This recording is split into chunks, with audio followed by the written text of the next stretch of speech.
ফেরাউন তার সৈন্য সহ চলে এসেছে। এসে দেখে কি আজীব তামাশা, গতকালও এই জায়গায় কোনো ব্রিজ নাই, তাকিয়ে দেখে ওই তো মুসাকে দেখা যায়। সে বলল, আমার সৈনিকেরা তোমরাও মার্চ করো, মার্চ অন দ্য ব্রিজ।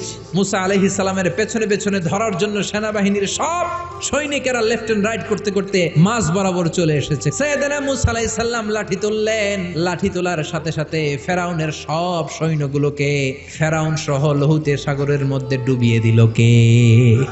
পানি খেতে খেতে এক একটার পেট এত বড় হয়েছে। ইসরায়েলি বিভিন্ন বর্ণনাতে এসেছে ফেরাউন পানি খেতে খেতে পটকা মাছের মতো এত বড় হয়েছে তার পেটটা। যখন আর খেতে পারে না, গলা সমান, হাত তুলে বলে আমি ঈমান আনলাম। আল্লাহ বলেন no, the game is up, সময় শেষ, এখন আর ঈমান কাজ হবে না, ফেরাউন শেষ। কিন্তু ফেরাউনের চেলারা দুনিয়াতে আছে না নাই? ফেরাউনের চাচাতো ভাইদের গোষ্ঠী আছে না নাই? যারা নবীদের কথা সহ্য করতে পারে না, কোরআনের কথা সহ্য করতে পারে না, ইসলামের কথা শুনলেই গায়ে চুলকানি ধরে, এরকম বেয়াদব আছে না নাই?